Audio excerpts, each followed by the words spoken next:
Stay to the shop and then.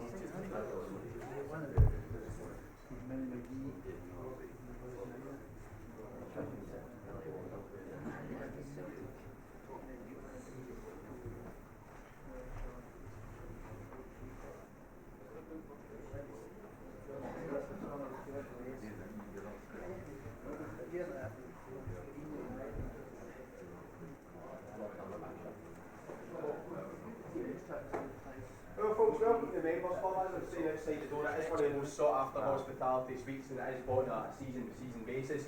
Before we go any further, do we have any members with us today? No?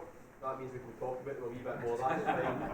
So in the Members Club, you can come in here about an hour or so before the game takes place, during the match itself at any point, and for at least 2 hours after the game as well. So you get quite a decent length of time. If you find it particularly cold and wet in the match day, you will see most of the members in here. The game's played in the screens that are around about the suite, so you can stay warm or something, eat something to drink and around here watching the game. The match day, you also get the privilege of coming in through the front door and up the marble staircase to get to your seat, which is reserved for quite a small number of people at a match day itself. If you are interested in taking one of these seats, the waiting list has went down a wee bit over recent years, but we do still have about a year's waiting list to come into the Members Club. A seat in here this year, don't know the exact figure, but we're talking in the region of about £5,500. For that money, you do get a free match day programme when you come in. That's £3 a game you make back in your ticket price. It's not all bad news when you're in here.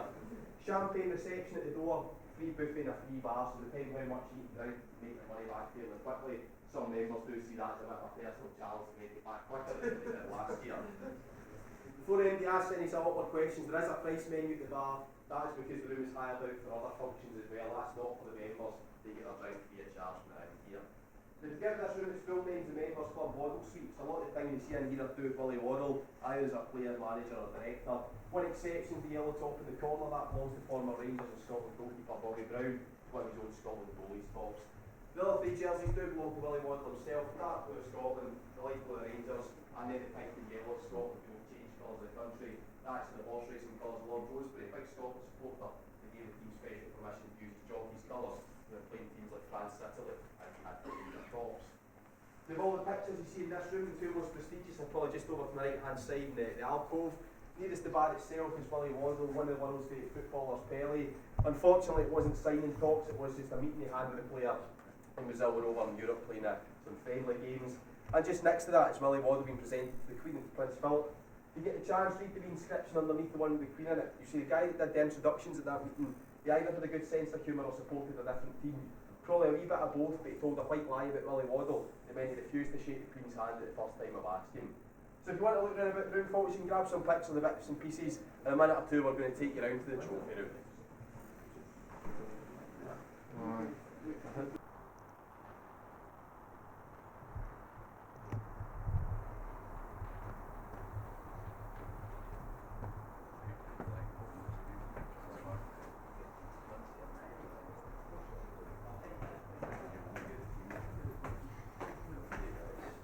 Stay to the shop and then.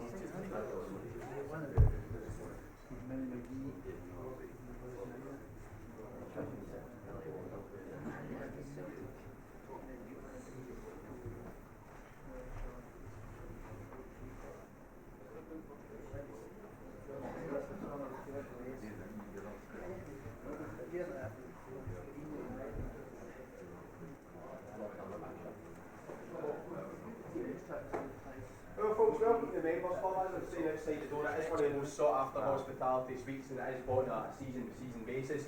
Before we go any further, do we have any members with us today? No? That means we can talk about them a wee bit more, that's fine. So in the Members Club, you can come in here about an hour or so before the game takes place, during the match itself at any point, and for at least 2 hours after the game as well. So you get quite a decent length of time. If you find it particularly cold and wet in the match day, you will see most of the members in here. The game's played in the screens that are around about the suite, so you can stay warm or something, eat something to drink and around here watching the game. The match day, you also get the privilege of coming in through the front door and up the marble staircase to get to your seat, which is reserved for quite a small number of people at a match day itself. If you are interested in taking one of these seats, the waiting list has went down a wee bit over recent years, but we do still have about a year's waiting list to come into the Members Club. A seat in here this year, don't know the exact figure, but we're talking in the region of about £5,500. For that money, you do get a free match day programme when you come in. That's £3 a game you make back in your ticket price. It's not all bad news when you're in here. Champagne reception at the door, free buffet and a free bar, so depending how much you eat and drink, you make your money back fairly quickly. Some members do see that as a bit of a personal challenge to make it back quicker than they did last year. Before anybody asks any awkward questions, there is a price menu at the bar. That is because the room is hired out for other functions as well. That's not for the members. They get their drink free of charge from around here. Now, to give this room its full name's the Members Club Waddle Suite. So a lot of the things you see in here are to do with Willie Waddle, either as a player, manager or director. One exception is the yellow top in the corner. That belongs to former Rangers and Scotland goalkeeper Bobby Brown, one of his own Scotland goalies tops. The other three jerseys do belong to Willie Waddle himself. Dark blue of Scotland, the light blue of Rangers, and then the pink and yellow of Scotland, the old change colours of the country. That's the horse racing colours of Lord Rosebery, a big Scotland supporter. They gave the team special permission to use the jockey's colours when they're playing teams like France, Italy, and he had to use their tops.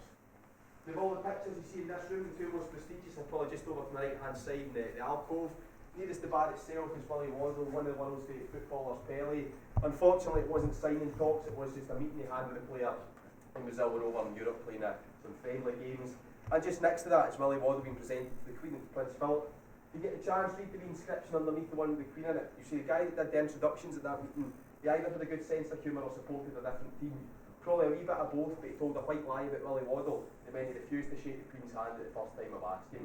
So if you want to look around about the room, folks, you can grab some pics of the bits and pieces. In a minute or two, we're going to take you round to the trophy room.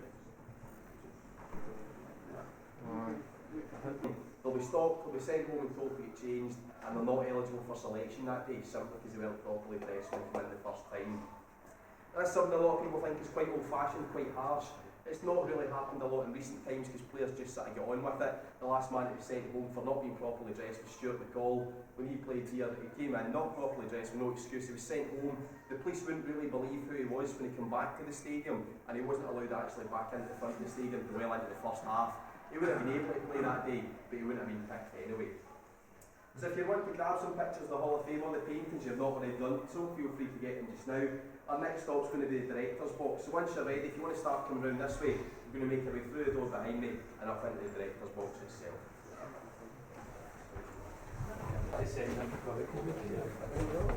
So we set them away, so they take it sent away, you get paid a great toilet. No, the green was the top plastic, it's sending on.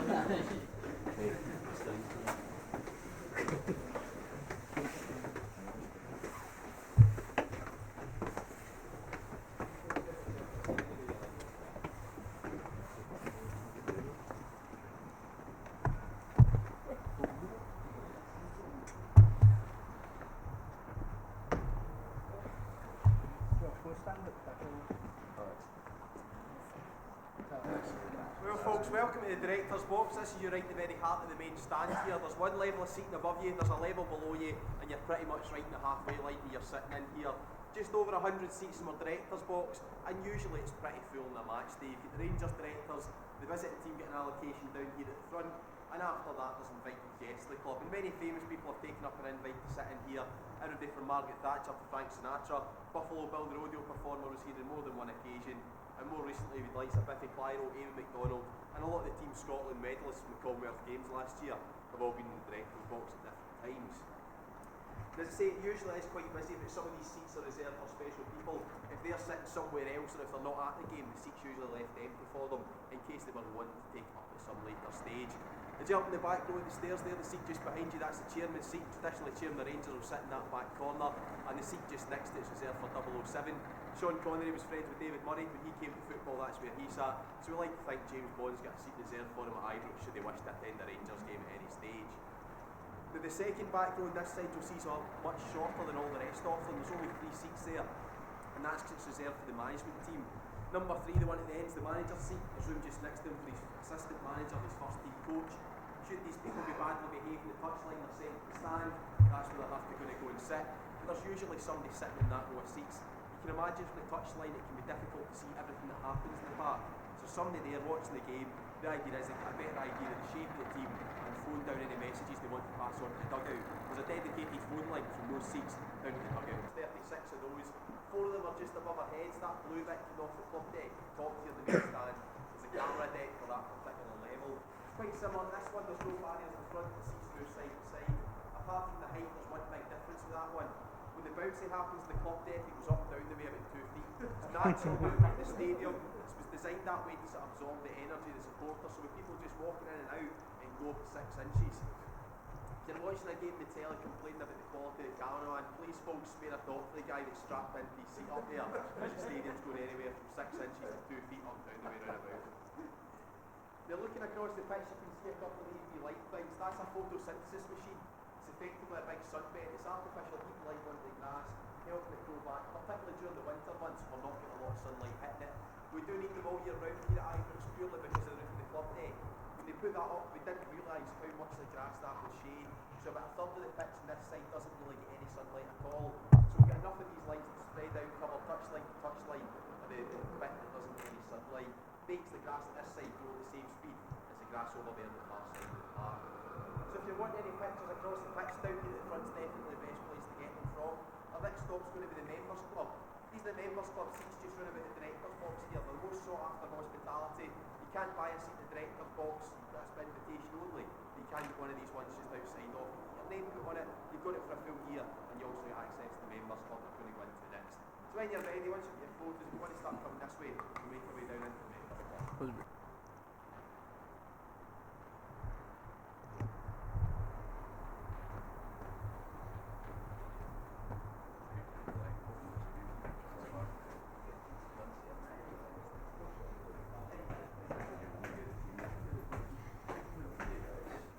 Steady the shot and then.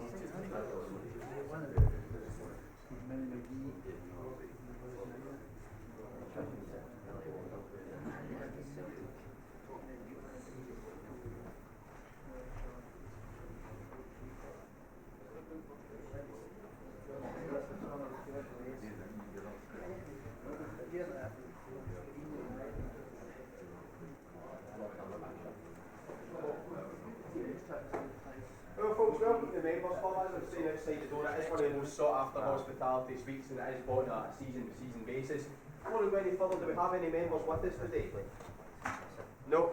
That means we can talk about them a wee bit more, that's fine. So in the Members Club, you can come in here about an hour or so before the game takes place, during the match itself at any point, and for at least 2 hours after the game as well. So you get quite a decent length of time. If you find it particularly cold and wet in the match day, you will see most of the members in here. The game's played in the screens that are around about the suites, so you can stay warm or something, eat something to drink and they're in here watching the game. The match day, you also get the privilege of coming in through the front door and up the marble staircase to get to your seat, which is reserved for quite a small number of people at a match day itself. If you are interested in taking one of these seats, the waiting list has went down a wee bit over recent years, but we do still have about a year's waiting list to come into the Members Club. A seat in here this year, don't know the exact figure, but we're talking in the region of about £5,500. For that money, you do get a free match day programme when you come in. That's £3 a game you make back in your ticket price. It's not all bad news when you're in here. Champagne reception at the door, free buffet and a free bar, so depending how much you eat and drink, make your money back fairly quickly. Some members do see that as a bit of a personal challenge to make it back quicker than they did last year. Before anybody asks any awkward questions, there is a price menu at the bar. That is because the room is hired out for other functions as well. That's not for the members. They get their drink free of charge from around here. Now, to give this room its full name, the Members Club Waddle Suite. So a lot of the things you see in here are to do with Willie Waddle, either as a player, manager or director. One exception is the yellow top in the corner. That belongs to former Rangers and Scotland goalkeeper Bobby Brown, one of his own Scotland goalies tops. The other 3 jerseys do belong to Willie Waddle himself, dark blue of Scotland, the light blue of Rangers, and then the pink and yellow of Scotland, the old change colours of the country. That's the horse racing colours of Lord Rosebery, big Scotland supporter. They gave the team special permission to use the jockey's colours. They're playing teams like France, Italy, and he had to use their tops. Of all the pictures you see in this room, the 2 most prestigious are probably just over to the right hand side in the alcove. Nearest the bar itself is Willie Waddle, one of the world's great footballers, Pelé. Unfortunately, it wasn't signing talks, it was just a meeting he had with the player in Brazil. We're over in Europe playing some friendly games. And just next to that is Willie Waddle being presented to the Queen and Prince Philip. You get the chance, read the inscription underneath the one with the Queen in it. You see the guy that did the introductions at that meeting, he either had a good sense of humour or supported a different team. Probably a wee bit of both, but he told a white lie about Willie Waddle, and then he refused to shake the Queen's hand at the first time of asking. So if you want to look around about the room, folks, you can grab some pictures of the bits and pieces. In a minute or two, we're going to take you around to the trophy room. He distinguished between the different players on the different sides. Some bright spark then came up with the idea of wearing different coloured tops with numbers on the back of them, and the caps became sentimental value only. So they're mostly Scottish ones out here. We do have some English and some Northern Irish ones. And there are a few pretty rare Rangers caps that were given out for a short time to players that achieved something particularly special when they were playing with Rangers. So you will see a couple of the Rangers caps that you won't really see anywhere else. International caps you might see in various other venues, but I'd say the Rangers caps are pretty unique to Ibrox.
I'll give you a bit of a run through some of the bits and pieces we've got. Obviously we can't talk through everything we've got in the trophy room, but we'll give you a sort of run through of the oversight of different bits and pieces.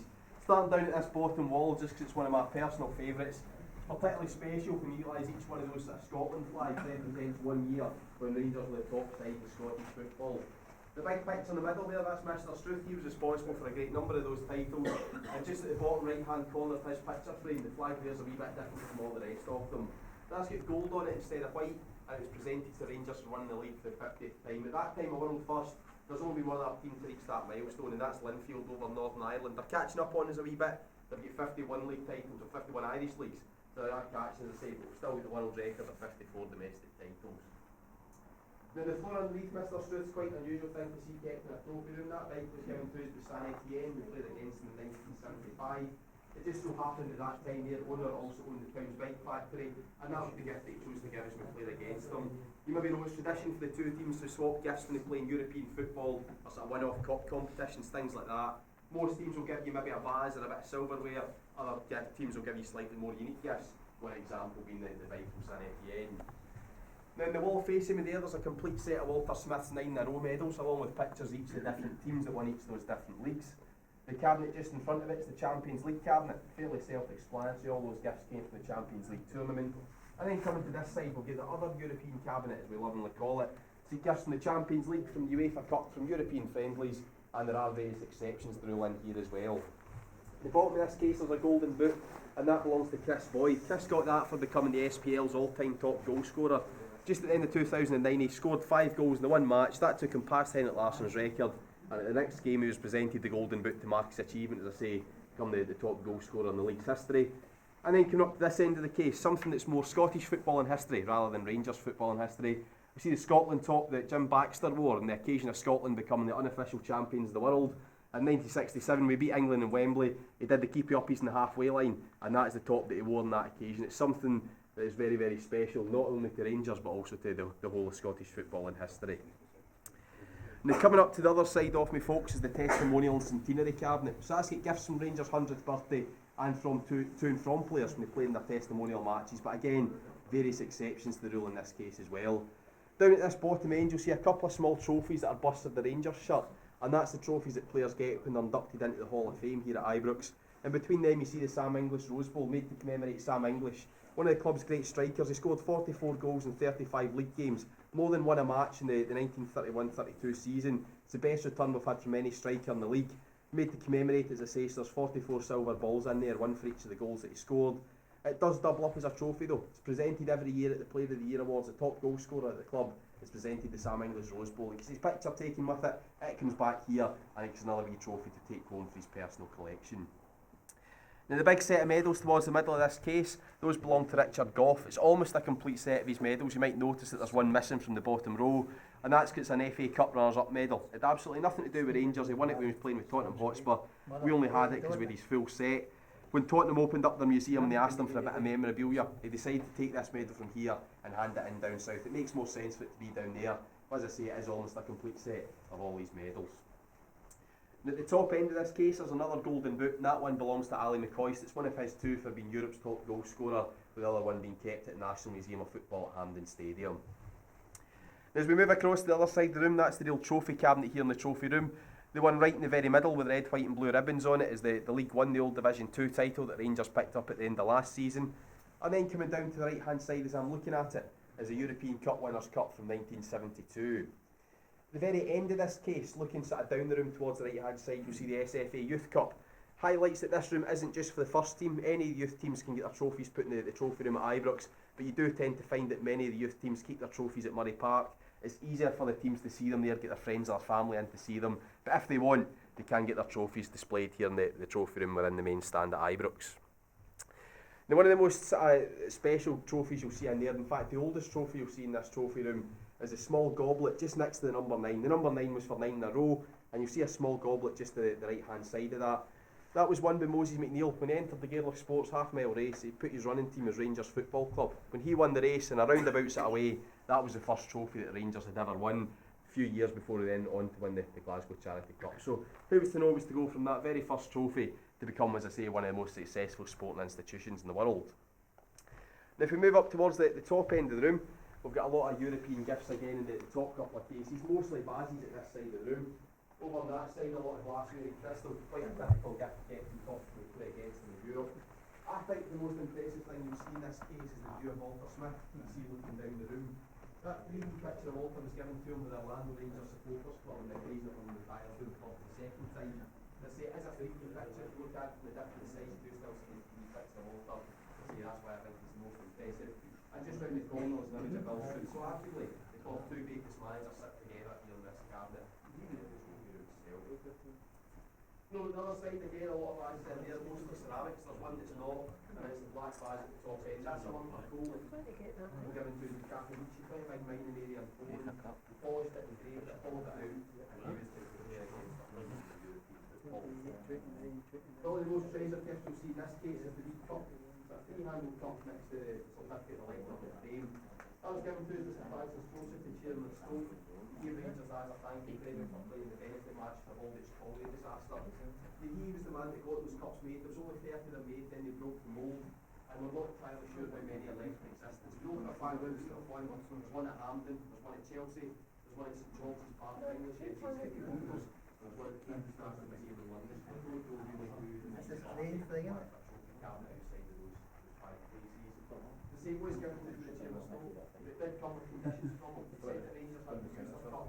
Every year it's first home game, the new year, the cup back, take the cup, each place is empty. The unit can drink it any other than another. As far as we know, we're the only ones still to carry out those instructions. In the first game, the cup's taken from here, it's Luton next door, it's filled with whiskey, the directors are saying the meeting's going to help the match, the game of football, then they pass the cup down the line. So it's important to know the cup's easier to pass on to the next guy.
Aye, I guess above that.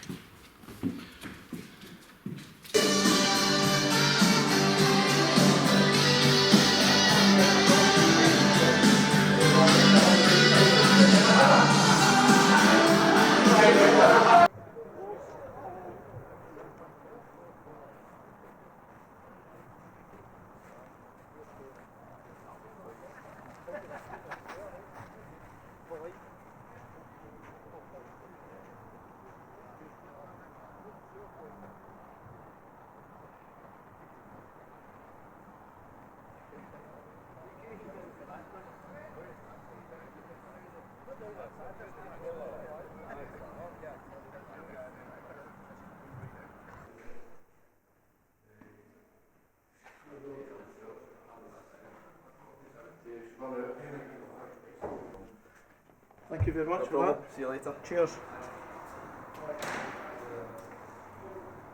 Thanks very much. Good night.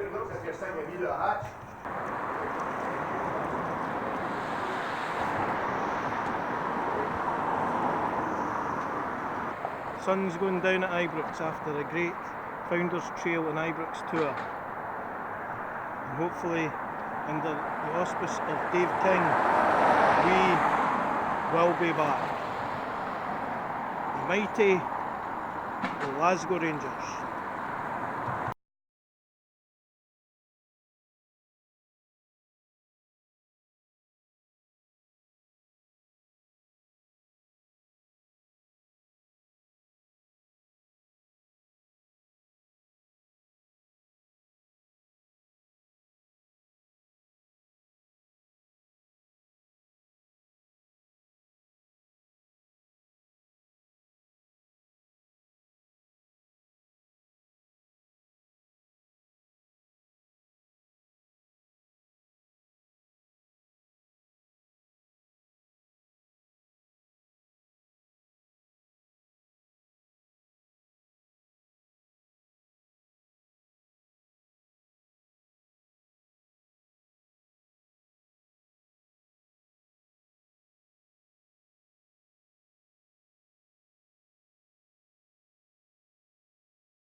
progress above